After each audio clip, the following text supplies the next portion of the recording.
Hoje recebemos a Susana Paiva no podcast Ghosting. Aliás, é ela que nos recebe no seu espaço na Imágua, Lisboa. A Susana Paiva nasceu em Moçambique em 1970 e quero agradecer à Susana por nos receber aqui. Antes de mais, obrigada eu. É um prazer. Susana, nasceste em Moçambique em 1970 e ainda deves ter memórias desse tempo. Quando é que vieste para Portugal? Qual é que foi este teu trajeto inicial? Eu vim para Portugal em 1974, por decisão da minha família, obviamente, não é? Que temia que, de alguma forma, as notícias que circulavam acerca da nacionalização das crianças chegasse também à nossa família, não é? Então houve a preocupação de me trazer, de facto, para Portugal continental e deixar-me cá. A família regressou, na altura, para Moçambique, não é? E só voltaram realmente um bocadinho mais tarde. Mas eu, desde 1974, que vivo em Portugal. Ok. E quando é que começaste a interessar pela fotografia? Eu costumo dizer que a fotografia foi um acidente bom na minha vida, porque quando eu acabei o secundário, naquele compasso de espera, tentar perceber um pouco se entraria na faculdade, se teria vaga ou não, não é? Vivíamos aqueles momentos em que nem todos os alunos que se candidatavam podiam ter vaga. Foi 80 e tal, não? 88, entrei no ano letivo de 88 e 89.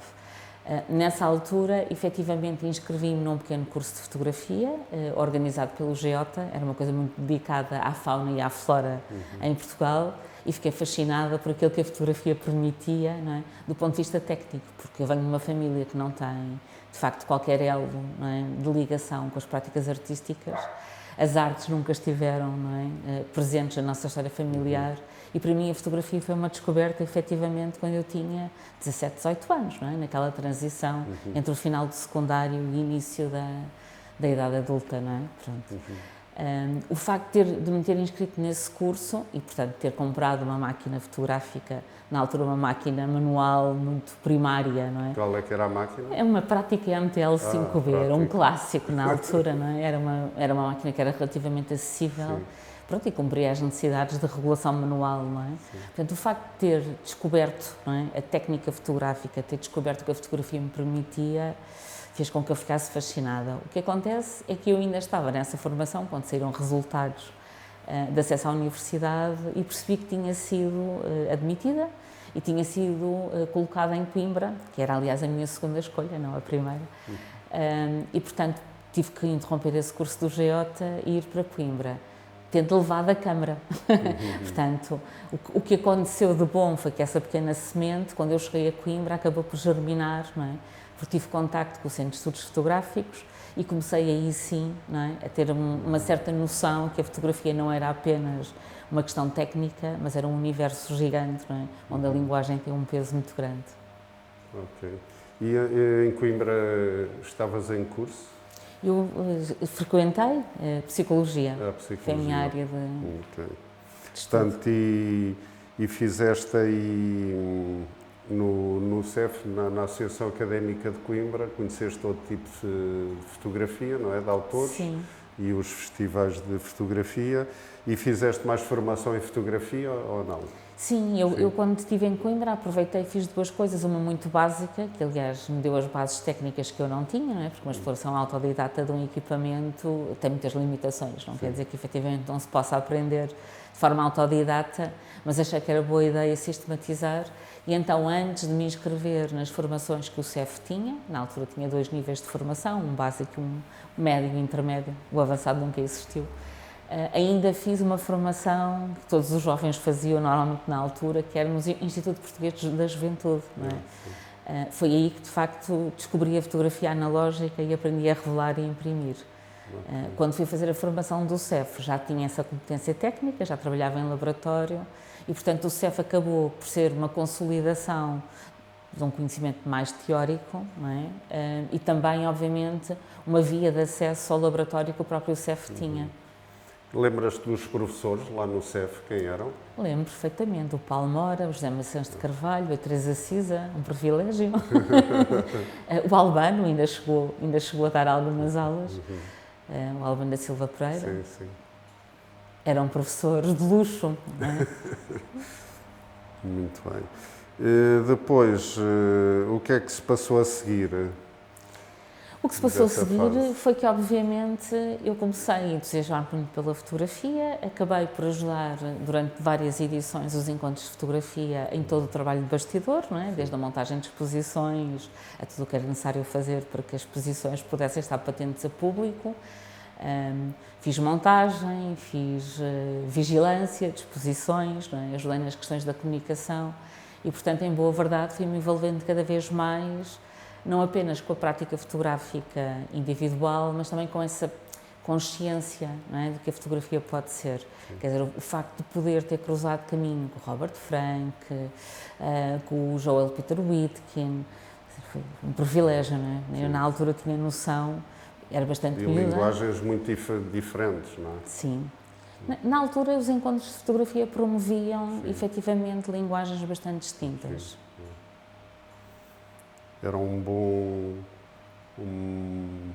boa escola do olhar. Uma boa escola das possibilidades. Sim, sem dúvida. Depois, quando começa a ver fotografias tuas, foi nos jornais, mas fotografias de espetáculo. O que é que se passou? Começaste a fazer fotografia de espetáculo? Há uma história muito curiosa. A Associação Académica de Coimbra, não é? É um lugar que funcionava na altura como um pequeno viveiro, não é? E, portanto, tinha muita gente ligada a várias práticas artísticas, nomeadamente ao teatro. Tinha 2 grupos de teatro universitário, o CITAC e o TEUC. Era o ano em que cheguei à faculdade e inscrevi-me no CITAC, portanto, fui citaquiana, mas foi curiosamente no TEUC que eu comecei a fotografar espetáculos. Porque um dia estava com a minha prática MTL5B nos corredores da associação e um ator, não é? O Tojó do Teu, que viu-me com a máquina e perguntou se eu queria fotografar um corte de cabelo. Eu, como sou uma pessoa muito curiosa, não é? E com 18 anos, obviamente, a pessoa fica fascinada. O que é que será isso de fotografar um corte de cabelo? Qual não foi o meu espanto quando percebi que era um corte de cabelo, efetivamente, dos atores, não é? Para um espetáculo do Ricardo Paes, o chamado Grupo de Vanguarda, não é? Foi um espetáculo que estreou no Teatro Académico de Gil Vicente no dia em que eu fiz 20 anos. Muito engraçado. E a partir daí começaste a fazer fotografia de espetáculo unicamente ou não? Não, em boa verdade eu fiz simultaneamente, não é? Porque isso era uma prática que não era remunerada, portanto era uma coisa muito... não seria, não é, suficiente para a subsistência. Muito embora eu fosse estudante e tivesse uma bolsa de estudo, eu percebi que havia um jornal local, o Jornal de Coimbra, que no período em que o Público apareceu, perdeu alguns jornalistas e fotojornalistas que foram para a delegação do Público e, portanto, que estavam à espera de encontrar novo staff. E resolvi tentar e, portanto, eu comecei a trabalhar como fotojornalista num jornal regional, o Jornal de Coimbra. E durante muitos anos, não é, fiz as 2 coisas em simultâneo. Trabalhava como fotojornalista no Jornal de Coimbra e fotografava espetáculos, primeiro teatro universitário e depois da Companhia Profissional de Teatro de Coimbra, à Escola da Noite. Ok. E depois vens para Lisboa, mais tarde? Sim, eu na verdade vim para Lisboa bastante mais tarde, mas eu comecei a fotografar espetáculos ainda desta forma, sem grande consciência que aquilo podia ser uma via profissional no final dos anos 80 e início dos anos 90. Comecei a ter oportunidades de trabalho cá, nessa área, não é? E, portanto, vim a fotografar regularmente a Lisboa, embora tenha vivido em Coimbra até 2006. Portanto, fiz sempre, tinha a minha base em Coimbra e vinha fotografar onde havia trabalho. Não apenas em Lisboa, mas também no Porto. E aí já tinhas outras máquinas, não? Tinha, certamente. Eu, como sou uma sentimental e não me desfaço das máquinas, por acaso a prática MTL5B vendia. Porque depois tive, pronto, de alguma forma a compreensão que aquilo podia ser mais útil a outra pessoa do que era a mim, mas sim, acabei por adquirir outro tipo de equipamento analógico, até um bocadinho mais versátil, não é? Do que a própria prática, e um bocadinho mais silencioso também. A prática era conhecida por ter um obturador muito... O mais silencioso era a Leica. Sim, mas eu não tinha meios para ter uma Leica, nem pensar nisso, não é? Efetivamente, foi sempre um equipamento muito dispendioso. Eu trabalhei durante muito tempo com material Nikon, que ainda conservo. Primeiro totalmente mecânico, não é? Um F3, pronto, e depois fui passando para o autofocus, não é? Para as máquinas eletrónicas. Mas eu trabalhei de forma sistemática e analógica até 2003, portanto... E tens uma relação, ou tiveste uma relação emocional com as máquinas, ou não? Eram apenas instrumentos? Nunca Quer dizer, tiveste? em boa verdade, toda a máquina é um género de extensão, não é? Pronto, é uma prótese, não é? É uma extensão do corpo. E sim, claro, a pessoa desenvolve uma certa relação com essa prótese, não é? Nunca fui tecnicista, diria, não é? Mas gostei sempre dos equipamentos com os quais trabalhei e enquanto não os senti orgânicos, não é? Enquanto não senti que havia uma quebra dessa barreira entre a máquina e o corpo, não descansei, não é? Ultimamente és mais conhecida por um trabalho autoral mais forte, há menos fotografia de espetáculo. Sempre fizeste este trabalho autoral ou ele apareceu mais tarde? Na verdade, eu descobri que queria ser autora e com consciência do que significava ser autora já bastante mais tarde. Em 2006 tive a sorte de fazer uma residência artística em Paris e de perceber efetivamente que poderia eu própria, não é, ter a minha voz enquanto autora. Portanto, eu diria que desde o final dos anos 80 até 2006 fui sobretudo uma fotógrafa com consciência do poder da fotografia, tanto em termos de linguagem como, obviamente, em termos técnicos, mas nunca estive muito focada, não é, naquilo que queria dizer com a fotografia. Em 2006 é que se faz um bocadinho essa alteração de paradigma e pronto, começo a ter consciência que era um campo no qual queria investir. E essa residência foi no Centro de Fotografia, de Arte? Foi na CTU, eles tinham uma promoção de residências, não é, para a qual tu apresentavas candidatura e depois apoiavam durante 3 meses, com apoio à produção e com apoio espaço de trabalho, não é? E a partir daí foste abandonada a fotografia de espetáculo ou não? Não, eu nunca... Concomitantemente foste fazendo as duas? Nunca abandonei a fotografia de espetáculo porque, na verdade, é um território no qual me sinto muito bem e tenho pessoas com quem trabalho desde os anos 90, não é? E continuo a manter a relação, como é o caso do Citemor, que é um festival em Montemor Velho. Mas, efetivamente, faço menos trabalho, não é? De cotidiano, chamemos-lhe assim, nessa área, porque isso também é um trabalho que exige, de alguma forma, um acompanhamento, pelo menos na forma como eu concebo a fotografia de espetáculo, não é? Para mim, a fotografia de espetáculo não se reduz a ir fotografar apresentações ou ensaios gerais, não é? Mas no acompanhamento de processos. Para mim, processos com menos de um mês não sabem a nada. No teu trabalho autoral, pelo menos aquilo que eu conheço, está muito, é muito um trabalho sobre o próprio material em si, não é? O material fotográfico, a questão química da fotografia. É sempre à volta disto que trabalhas? Foi sempre isto ou é ultimamente? Quer dizer, nos últimos anos, na verdade, voltei a este prazer, não é, de mexer na matéria, que foi o prazer inicial também, não é?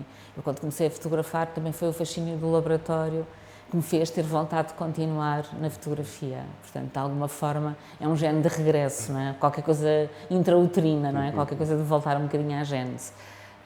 Mas, acima de tudo, eu descobri, obviamente, nesta fotografia que faço agora, tem um caráter mais experimental e, como dizem muito bem, tem a ver com a questão das matérias e com a lógica química que a fotografia pode ter.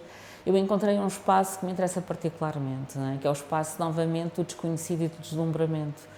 Porque, obviamente, muitos anos a trabalhar em fotografia já não são as questões técnicas, nem de linguagem, nem obrigatoriamente históricas que nos surpreendem, não é?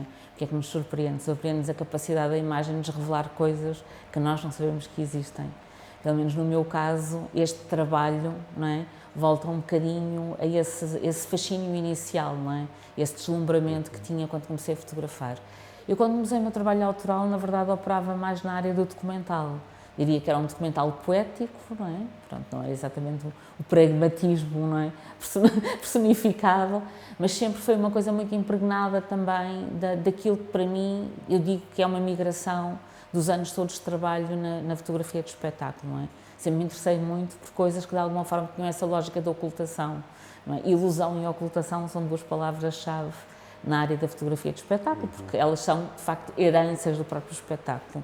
E eu traduzi, de alguma forma, essas palavras-chave, não é, na minha prática autoral, aplicando um campo do documental.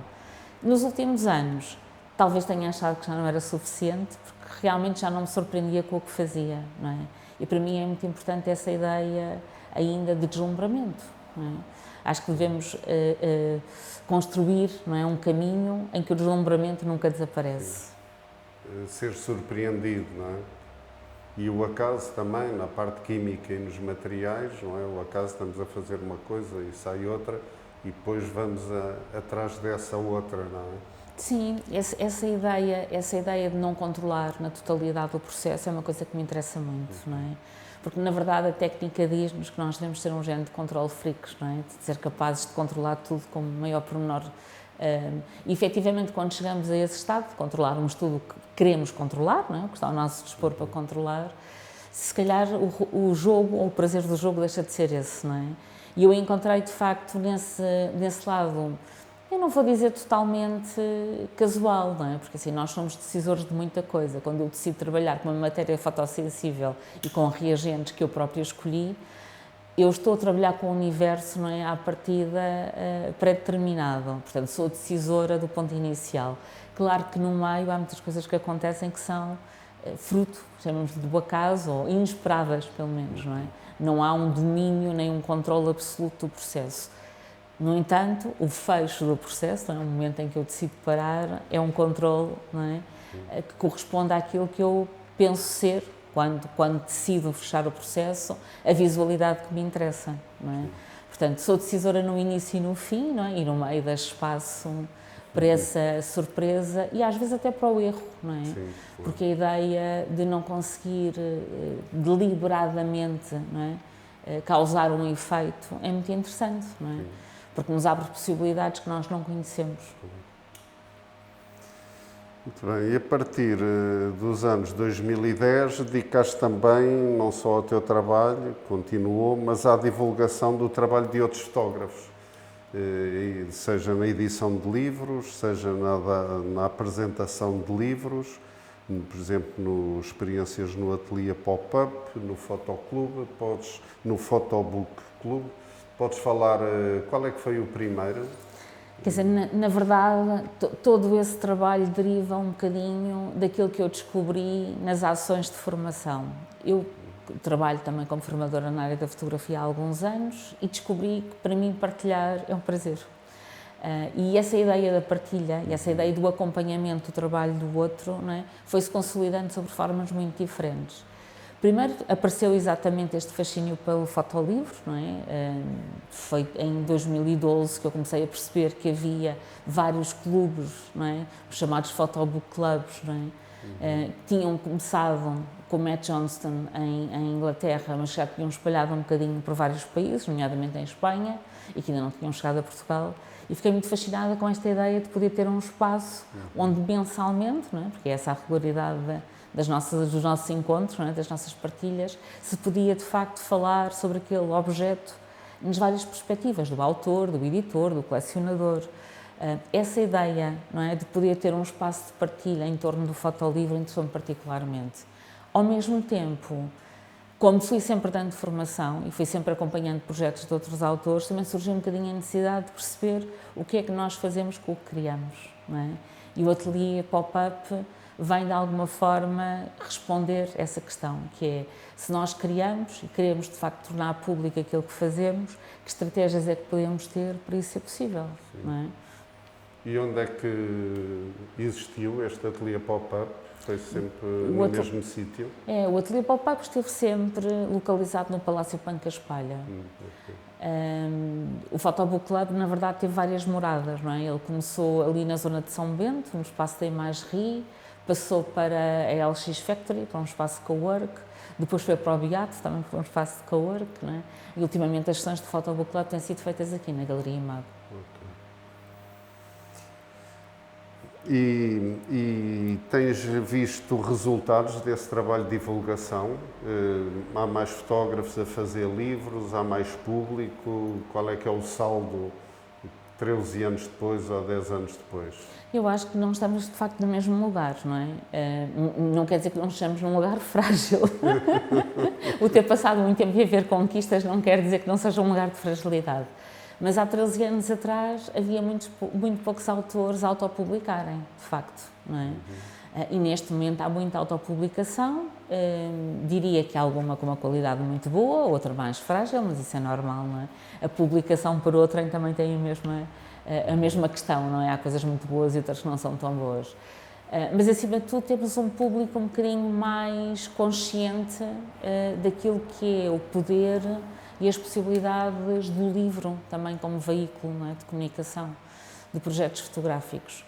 Eu acho que o grande salto foi, por um lado, na criação de um público, vamos chamar esclarecido, não é? Um público que tem noção das implicações de fazer fotolivros, não é? E quando digo fazer é desde a criação, produção, difusão, comercialização, tudo isso são coisas importantes de equacionar e, obviamente, maior produção.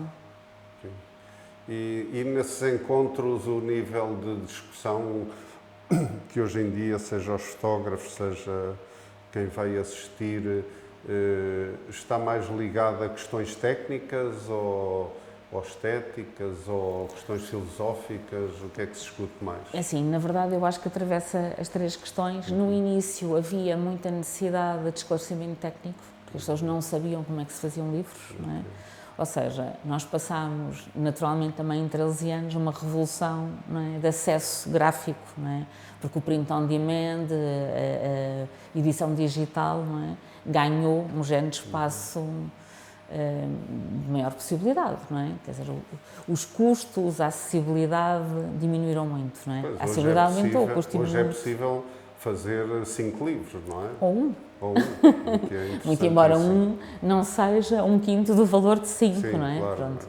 Mas sim, é possível uma mandar produzir um livro só. Sim. Sim, porque dá de facto a possibilidade das pessoas terem num objeto, não é? Qualquer coisa que lhes permite o bom pretexto de partilhar o seu trabalho. Não é? E depois dessa questão das discussões técnicas, o que é que veio a seguir? Tudo. Contextuais, processuais, estéticas, filosóficas. Bom, aí eu acho que a partir do momento que as pessoas tranquilizaram aquele conhecimento mínimo, não é, do modus operandi, como autopublicar um livro, começaram a interessar-se mais por aquilo que é o próprio conteúdo do livro, não é? E menos a sua forma. E a faixa etária dessas pessoas? É mais alta? São jovens? Quem é? Nós tentamos equilibrar um bocadinho as coisas, introduzindo as boas variáveis parasitas na equação, não é? Que é, efetivamente, quando nós começámos isto, éramos um público entre os 30 e os 40, não é? 10 anos depois ou 13 anos depois, estamos todos um bocadinho mais velhos. Mas todos os anos nós, por exemplo, abrimos a porta aos alunos da ESAD e da Escola Superior de Educação e permitimos que eles apresentem os livros que fazem nas escolas. E, portanto, temos um refresh, não é? Portanto, há sangue novo a entrar e novas discussões. Sim. Novas perspectivas. Sim, e ao mesmo tempo há um encontro quase, não é? Muito pouco habitual que é entre estas duas gerações, não é? Quem tem 20 e quem tem 50 ou 60, não é? Interessante. Depois vieste para aqui, para a Imago Lisboa, não é? Que é uma galeria que foi fundada pelo Rui Prata, que já tem 2 anos, 3 anos, já tem mais. Penso que é o 3º ano da galeria já. Ok. E tu estás aqui há cerca de 1 ano? Um bocadinho menos. Estou aqui desde janeiro deste ano, 7 meses. Ficarei basicamente 1 ano, não é? Porque até dezembro ainda tenho trabalho a desenvolver aqui. E qual é o projeto que apresentaste para aqui? Qual é o teu projeto para este ano? Basicamente, a ideia de poder ter um espaço que de alguma forma tem toda a história associada, não é? Pronto, de divulgação da fotografia, interessava-me porque na verdade era qualquer coisa que ainda não tinha experimentado, não é? E eu estava há pouco a pensar, como de alguma forma sou atraída por coisas que não conheço, não conheço, que nunca fiz, não é? Que nunca tive no papel de criadora, não é? Mas mais no papel de espectadora ou de receptora.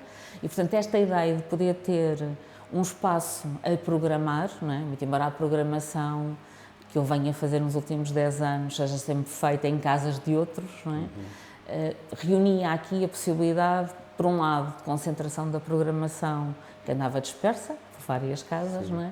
E também esta ideia de estar em permanência, vamos-lhe assim, de uma forma continuada, associada a um projeto que tem este contacto direto com o outro, não é? Que é o público, que era uma vertente que eu ainda não tinha experimentado, não é? Nos mecanismos de promoção, produção, divulgação, nunca tinha tido de uma forma tão sistemática este espaço. E a experiência é positiva? As experiências são sempre positivas, mesmo quando podem não correr bem. E o não correr bem é sempre muito relativo, porque efetivamente tem a ver com expectativas, não é? Não tem tanto a ver, muitas vezes, com aquilo que decorre, não é, da experiência, mas com aquilo que se projeta, não é? E que emocionalmente se tem sempre aqui no bastidor.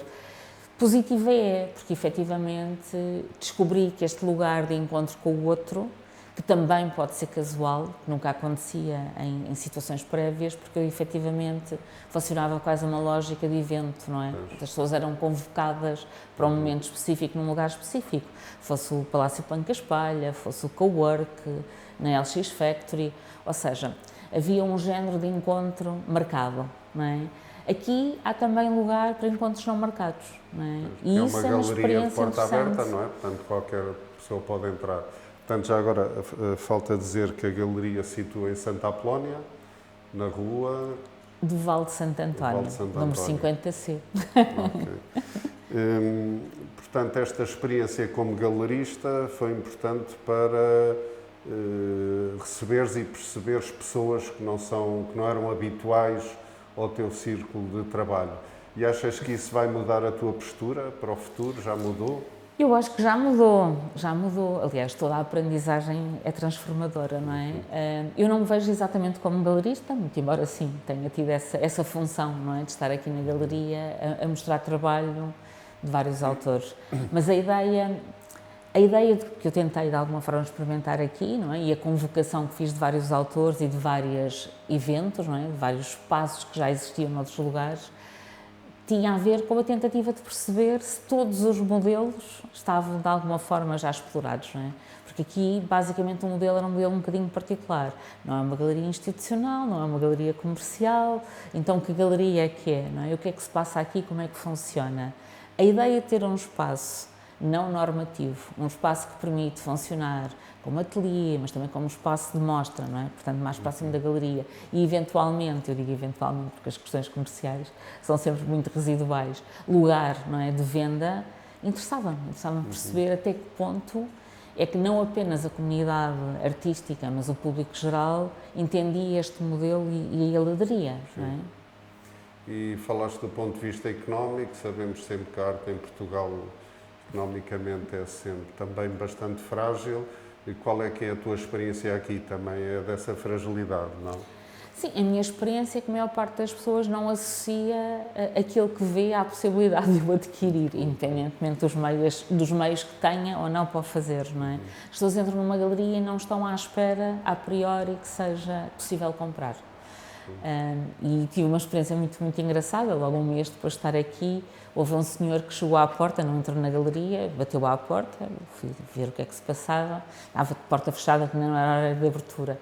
E ele perguntou: isto é um lugar só para ver ou para vir e comprar? E eu achei maravilhoso, não é? Pronto. Porque realmente a pessoa pode entrar num sítio onde também compram coisas e só ver, não é? Sim. Mas ele fazia uma distinção clara entre o só ver e ver e comprar, não é? Sim. E achei que era um bom pronúncio, não é? Pronto, que havia pelo menos essa curiosidade. Portanto, a nível económico, a tua experiência é que continua-se a vender pouco? Vende-se mais, vende-se menos? E livros também? Eu diria que, na minha experiência, não é, que há uma pequena alteração do foco de interesse das pessoas, não é? Quer dizer, a questão económica é miserável, independentemente de serem livros ou serem fotografias, não é? Mas eu acho que as pessoas neste momento descobriram que pelo preço de um livro às vezes podem comprar uma pequena fotografia original e que isso alterou um bocadinho o paradigma, não é, de pensamento, não é? Havia muita gente que para ter acesso a um objeto fotográfico comprava um livro, porque tradicionalmente era um objeto mais barato. Efetivamente, a possibilidade de terem pequenas fotografias ao mesmo valor que tem um livro, porque os livros não estão baratos, não é? Parece-me que tornou as pessoas sensíveis à possibilidade de comprarem fotografias e neste momento até sinto que há mais interesse pela possibilidade de comprar uma imagem do que um livro. E qual é o parâmetro de valores de fotografias que tens aqui na loja? Vão entre preços? Em boa verdade, nós não definimos preços, portanto, cada autor define o seu espectro, não é?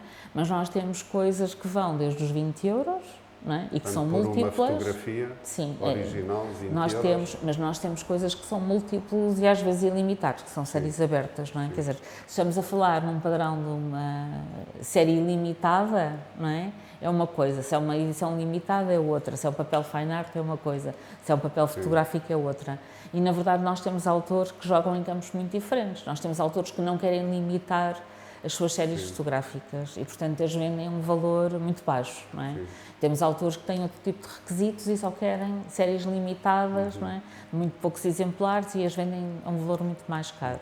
Mas, portanto, neste momento eu sinto que o poder de compra dos portugueses, e não só, porque obviamente também entram na galeria pessoas estrangeiras, não é? Que as pessoas por impulso compram até valores muito baixos, não é? E quando eu digo muito baixo estamos a falar de 20 euros.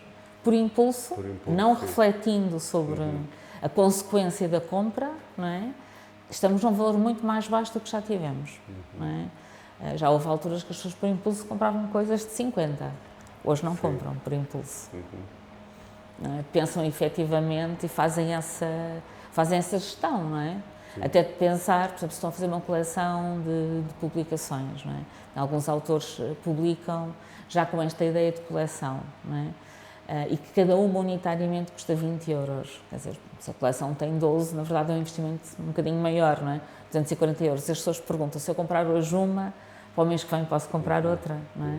Portanto, há interesse, há, obviamente, limitações económicas, mas também há muito esta gestão, não é? Daquilo que é o equilíbrio sempre difícil entre o que desejamos e o que podemos ter, não é? Portanto, e a fotografia é o objeto mais caro que tens na galeria neste momento, quanto é que é? O objeto mais caro custa 450 euros. 450 euros, portanto... Sim, e é uma imagem única. Bem, portanto, continuamos com a questão económica das artes muito frágil em Portugal. Eu continuo a achar que há muitos equívocos, não é? Nesta área, e um deles é efetivamente que isto não é uma área de trabalho, é uma área de lazer, não é? E isso faz com que as pessoas, quando olham para uma coisa, não, de alguma forma, não atribuam um valor comercial, porque pensam sempre que aquilo para o outro não é trabalho.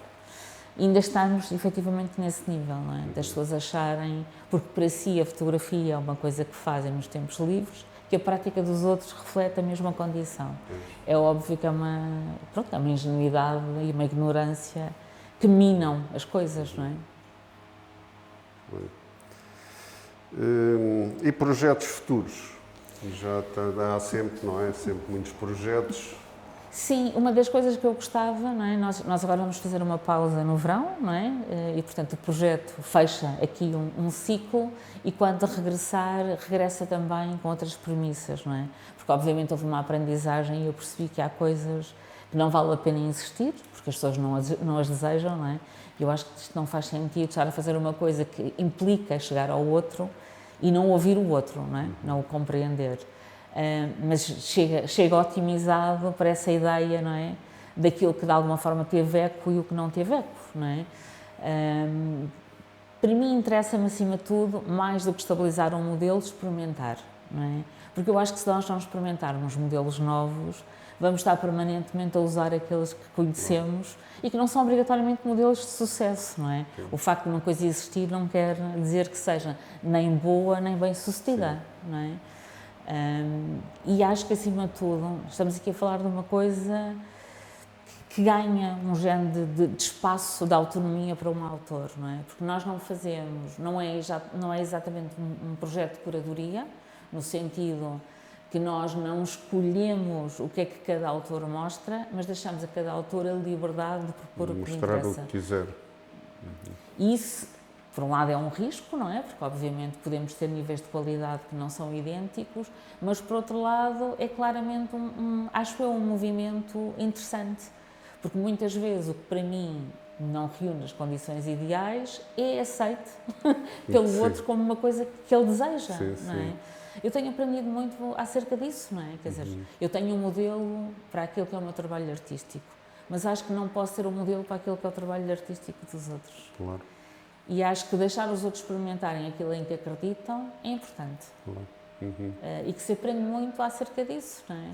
Nós temos situações que acho que são muito curiosas, que é uma imagem ou um livro pode estar um mês, não é, a ser visível, não é? Esta ideia dos outros poderem ter acesso e não ser desejado. E um dia, não é, esse mesmo livro ou essa mesma imagem é desejada por 5 pessoas que entram na galeria. E isto é um fenómeno, não é, que é ao mesmo tempo completamente imprevisível, mas fascinante, não é? Claro. Como é que uma coisa que parecia que não interessava a ninguém, de repente interessa, não é, um conjunto muito grande de pessoas. Pronto, eu já vi aqui pessoas degladiarem-se por uma imagem, que era única, não é? Obviamente não estamos a falar de valores comerciais muito altos, mas quer dizer, pessoas que de alguma forma dizem, não, eu vi a imagem primeiro, eu quero primeiro. Para mim isto é um género de situação que é cómica, mas ao mesmo tempo reflete, se calhar, uma coisa que eu não pensei, não é? A singularidade das pessoas é fascinante, não é? É fascinante. O que funciona, acho que temos uma ideia do que Sim. funciona e depois não funciona. Sim. E tens outra coisa que é, quando não tens um espaço de contacto direto com o outro, nem consegues perceber o que é que está a conduzir a sua decisão, Claro. percebes? O que eu ganhei, não é? O que tenho ganho com esta experiência essa com o meu percepção corpo. mais afinada. É um corpo que está sempre presente e está sempre também sensível, não é? A esta escuta e esta recepção. Eu efetivamente hoje tenho uma noção, não é? Não apenas do espaço que devo dar a cada pessoa para ver, não é? Mas também da necessidade, não é? De articular algumas coisas, porque nós sabemos que, por exemplo, nem toda a gente é desinibida, ou nem toda a gente manifesta curiosidade. Há maneiras, não é, de alguma forma também de ativar essa escuta, não é? Eu tentei sempre que todos os espaços de comunicação artística fossem muito agradáveis também para quem recebe. E, portanto, construir este projeto e este modelo também é criar não apenas uma viabilidade para os autores, mas também encontrar uma forma, diria eu, mais humana, não é? Mais relacional de chegar ao outro, de chegar ao público. E o que é que não funcionou e não vais repetir? Muita coisa. Por exemplo, não adianta muito ter horários muito alargados e muitos dias da semana abertos, porque efetivamente as pessoas canalizam a sua disponibilidade para alturas específicas. Não adianta, por exemplo... E quais são esses dias que têm mais audiência? Nós tivemos a galeria aberta sempre, quinta, sexta e sábado, e ainda fizemos iniciativas noutros dias, mas com caráter de evento, não é? Portanto, fizemos várias coisas ao domingo, chegámos a fazer à segunda-feira também, pronto, para acharmos que é um dia em que normalmente não há muita oferta, e, portanto podia haver alguma procura. Dilatámos, por exemplo, os horários, fizemos algumas late nights até às 10 da noite, não é? Por exemplo, abolimos ou abdicámos das manhãs, muito embora eu em algumas manhãs que estava de porta fechada, sobretudo neste eixo Feira da Ladra, não é? Aqui para o Terreiro de Santa Clara, tenha percebido que algumas pessoas que não vêm cá, não é? Mas que estão de passagem, poderiam ter curiosidade de entrar e, portanto, também comecei a fomentar a abertura de porta nesses dias, não é? Repara, a implantação da galeria também dita uma dinâmica, não é? E se nós estamos a fazer isto para quem programa cá vir, se calhar 2 dias por semana chega, não é?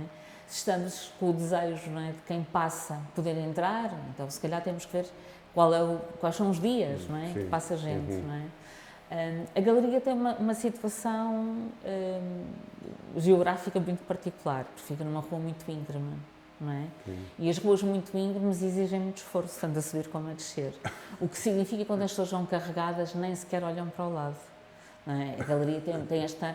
É verdade, esta galeria tem... a análise psicológica. Mas e há uma coisa curiosa que é, se a exposição solar for muito intensa, não é? Como o passeio é branco, as pessoas vão em frente e nem sequer olham nem para o lado, nem para baixo, não é? Portanto, e se vão em esforço, também não olham, não é? Portanto, há horários, não é? com a exposição solar, com a própria inclinação, com a própria temperatura, que são mais propícias para as pessoas estabelecerem uma relação visual com a galeria.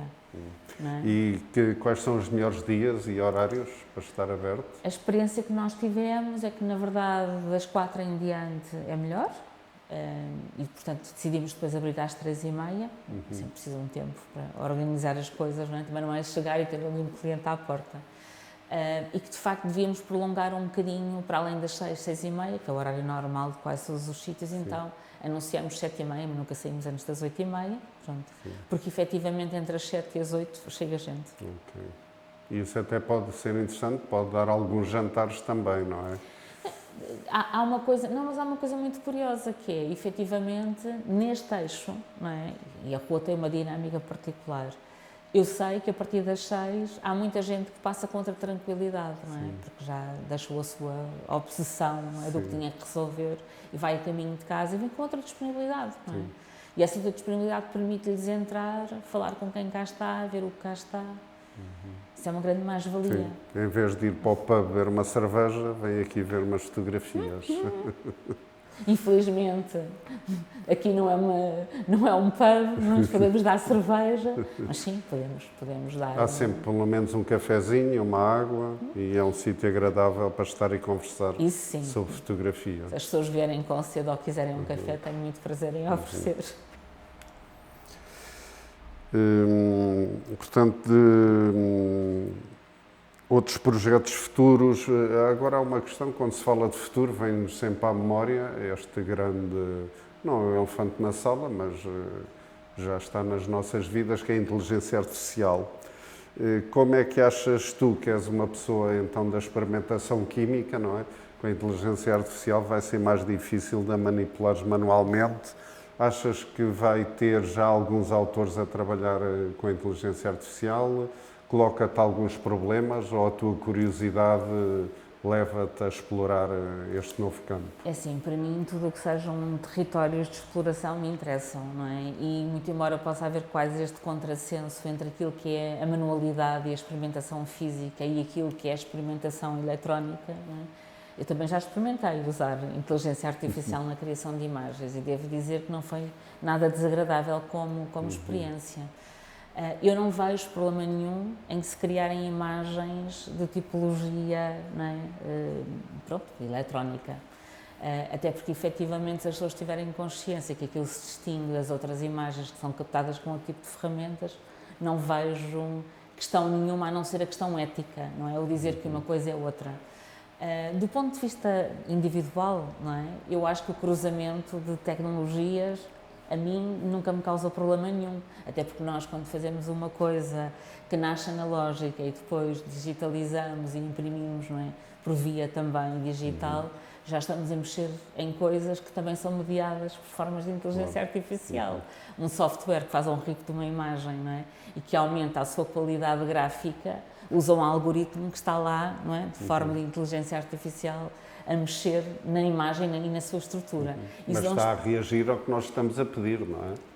E a inteligência artificial também não cria imagens a menos que tu as solicites. Em automático, seja, não é? A máquina não solicita imagens a menos que tu as requisites, não é? Pronto. Tenhas, de facto, um prompt, não é? Uma deixa, uma solicitação.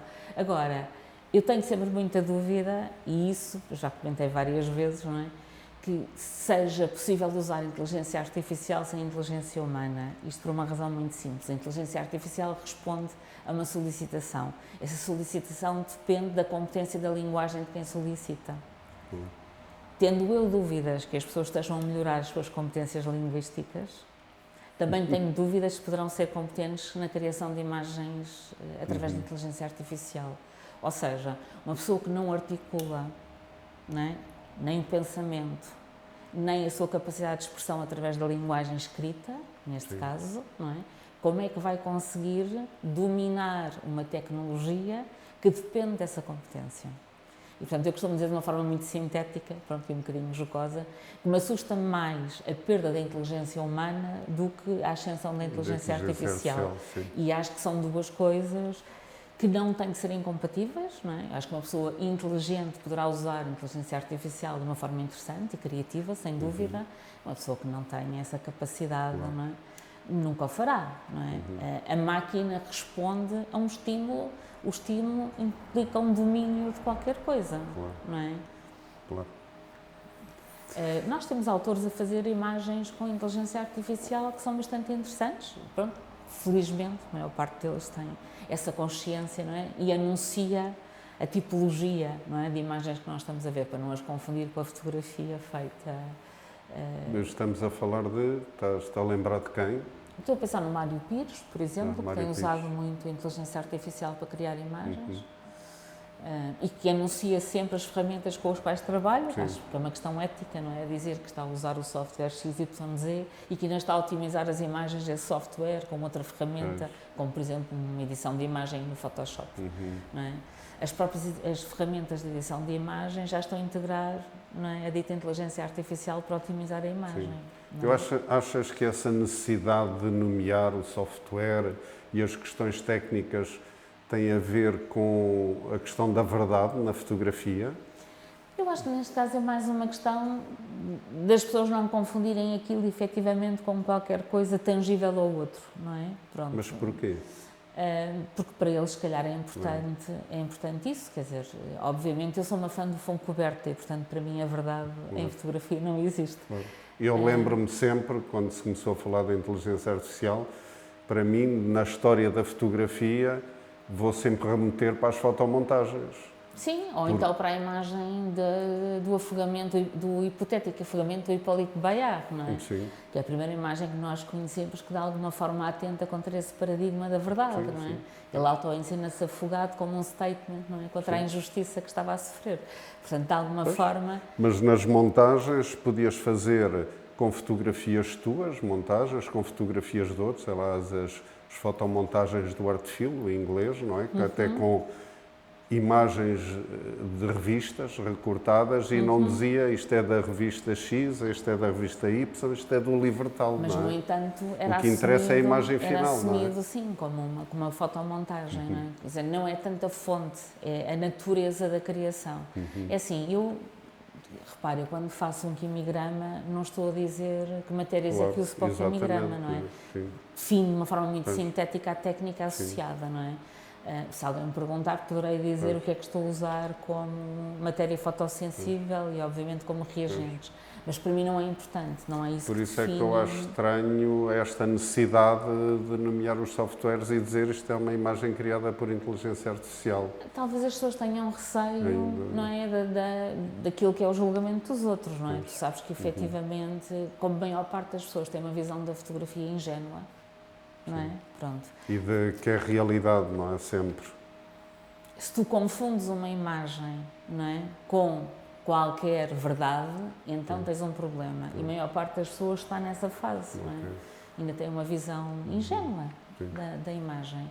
E, portanto, se calhar, para combater a ingenuidade, ou é com pedagogia, ou então com o sistema de autodefesa, não é? Com a operacionalização, não é? Estou a criar uma imagem usando estas ferramentas. Eu, como para mim, o que me interessa é a potência da imagem, independentemente das ferramentas com que as crio, percebes? Isso não me levanta realmente problemas.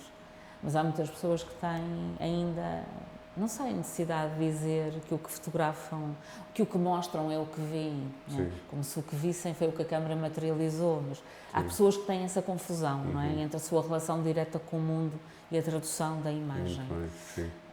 E, portanto, é a tradução da realidade, não é? E não a criação ou a alteridade e outras questões. Sim, e repara, nós estamos num universo em que a única coisa ingênua que existe, não é? E mesmo assim é ingênua e incontrolável, não é? É a relação que tu decides, não é? Com o ponto para o qual olhas. De resto, não é? Tudo o resto, obviamente, é mediado, não é? Por um sistema neurológico, depois por um processamento intelectual, depois por uma capacidade de exprimir, quer dizer, o que é que há aqui, não é, de coincidente entre a coisa para a qual olhas e a materialização que fazes a imagem dessa coisa, não é? Mas para a maior parte das pessoas isso não é assim, não é? Há um género de ligação direta e o referente é aquilo que tu efetivamente estás ali a partilhar com o outro, não é? Eu costumo nas formações dizer sempre que imprimir uma imagem ou fazer uma imagem é mais dar a ver do que mostrar o que foi visto, não é? Sim. E acho que é mais justo, não é? Dizer aquilo que eu te mostro é para te dar a ver qualquer coisa, não é? Portanto, compreendem todas as dimensões de construção que estão implícitas. Claro. E agora, para finalizar, que conselhos, dicas é que dás a uma pessoa que, como tu, entusiasma-se com a fotografia no início, tem uma máquina ou não tem uma máquina, usa a inteligência artificial, mas está fascinada e entusiasmada com o mundo da fotografia e quer pertencer a ele? Que conselhos é que dás a essa pessoa? Há um conselho que eu acho que é sempre fundamental, que é, efetivamente, há sempre uma grande diferença entre aquilo que nós projetamos, não é? Como possibilidade para o criador, imaginando sempre falar numa área de criação, que queremos ser, não é? E para o espaço que existe para esse criador. A primeira coisa que eu diria é, se as pessoas efetivamente estão entusiasmadas com a fotografia e a querem usar como meio de expressão, é pensarem efetivamente que isso pode ser um campo de não viabilidade comercial, profissional, não é? Eu acho que hoje em dia um dos grandes problemas, e nós continuamos a ter este mecanismo ilusório, não é?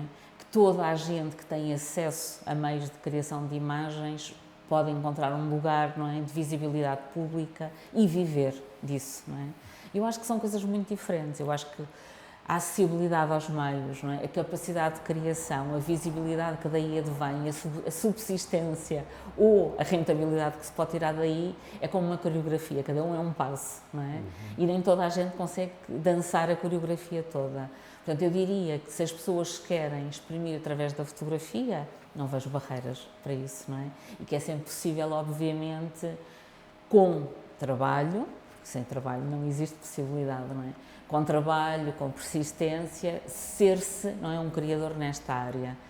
Depois daí, até conseguir alcançar o resto, acho que são coisas muito diferentes, não é? Eu tenho a certeza absoluta, e digo isto porque em meios educacionais é muito claro, não é? Eu pergunto sempre às pessoas porque é que estão a aprender fotografia. E a maior parte delas tem a ilusão que aquilo é a entrada num sistema que os vai promover e que os vai alimentar.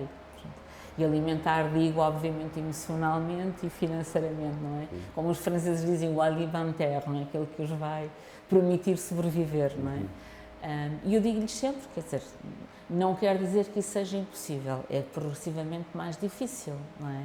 Porque o número de criadores de imagem aumentou muito, a necessidade que os outros têm das imagens de terceiros diminuiu muito, não é?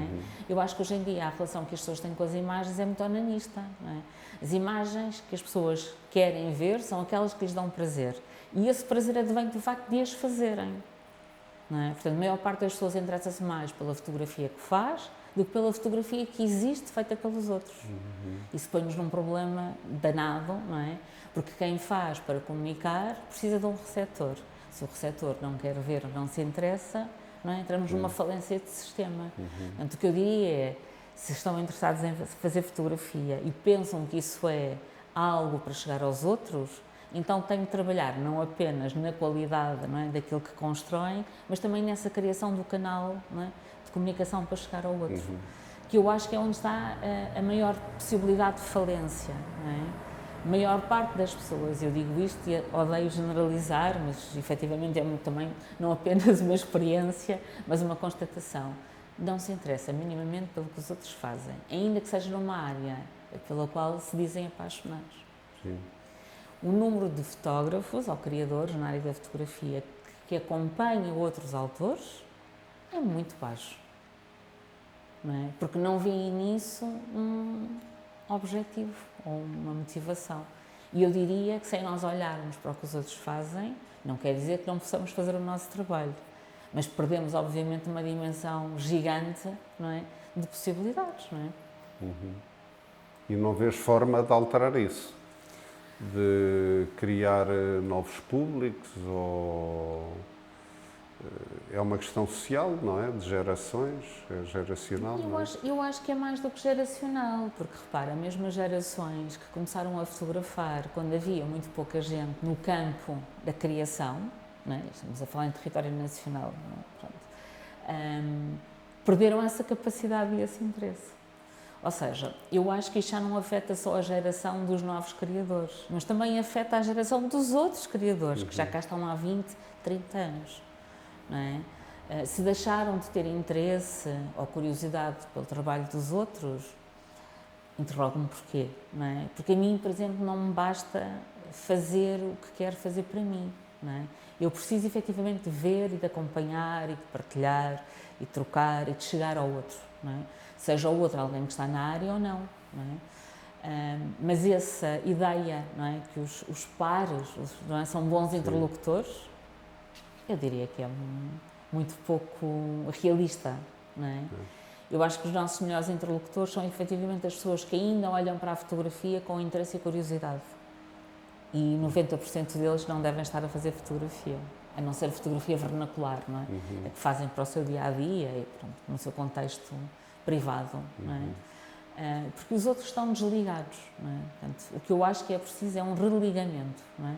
Como é que isso se consegue fazer? Eu acho que fazendo o esforço, não é, de tentar chegar ao outro e de perceber porque é que o outro já desistiu de estar ligado, não é, aos outros criadores, não é? As pessoas que fazem imagens. As conversas mais interessantes que eu tive durante estes 7 meses na galeria não foram com pessoas que estão na área, porque eles efetivamente não parecem querer conversar sobre imagens e sobre fotografia. São pessoas que entram aqui, pronto, por várias razões, porque estão a acompanhar, por exemplo, aconteceu, acompanhar o filho ou a filha, não é, que está a fazer uma atividade na galeria e que de repente ainda têm curiosidade sobre o que vêm.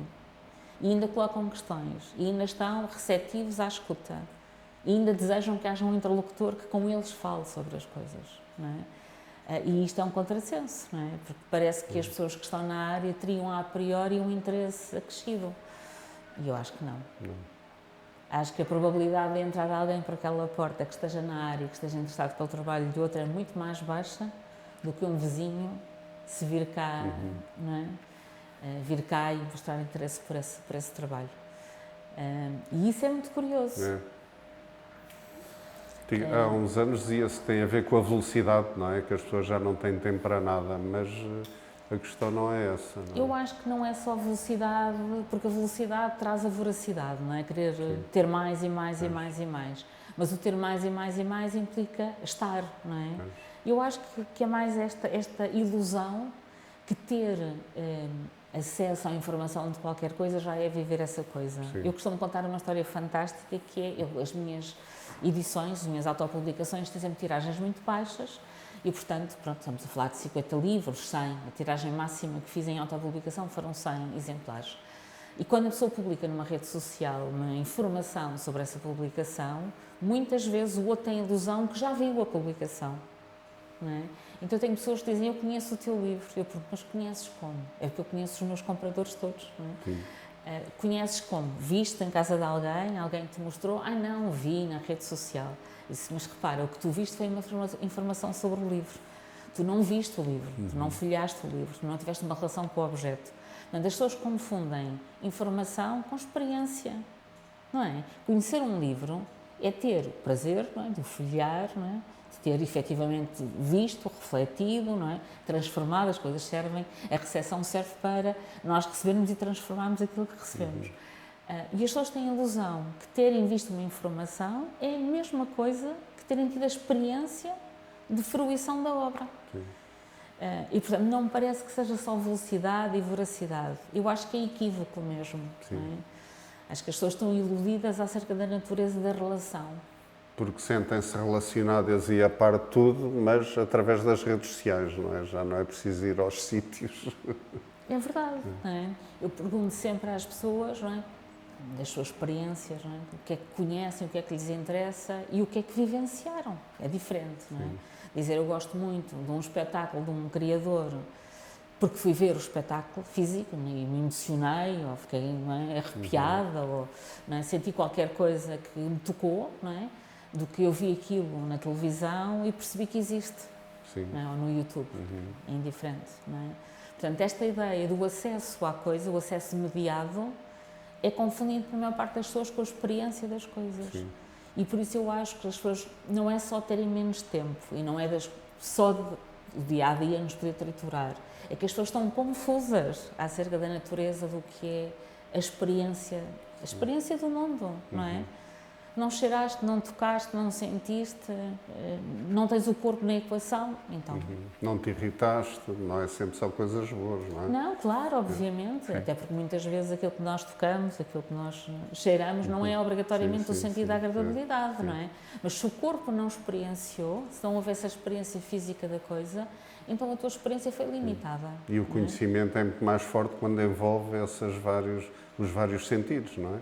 A visão, a presença, a questão mais que física. não seja, não é? porque efetivamente é uma coisa que se inscreve, não é? Eu tenho quase, não é, a certeza que a maior parte das pessoas que nunca obtiveram uma informação num livro não perceberam o prazer que é, não é, ler um livro, não é?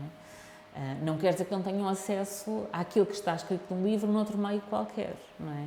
Mas eu lembro-me, não é, de ter feito passagens e ter a sensação tátil, não é, e ter a noção de como é que o corpo estava, não é, relaxado, em tensão, não é, com prazer, sem prazer, quando estava a fazer aquela tarefa, não é? Portanto, esta ideia da experiência sem corpo não existe, não existe. E a maior parte das pessoas está numa relação com o mundo e com os outros que pensa que experiencia sem corpo. É só virtual. E, portanto, o que eu acho que há para fazer é isso, é voltar a trazer o corpo para a equação, não é? E treinar as questões relacionais. E eu digo muitas vezes porque acredito, eu prefiro chegar a 10 pessoas efetivamente do que chegar a 1000 virtualmente. Virtualmente, muito bem. Ok. Bom, Susana, e agradeço-te esta conversa muito interessante e incito as pessoas a deslocarem-se, a virem à Galeria Imago Lisboa e conversar com a Susana sobre outros pontos de vista que não abordámos aqui hoje. Obrigado, Susana. Obrigada, eu.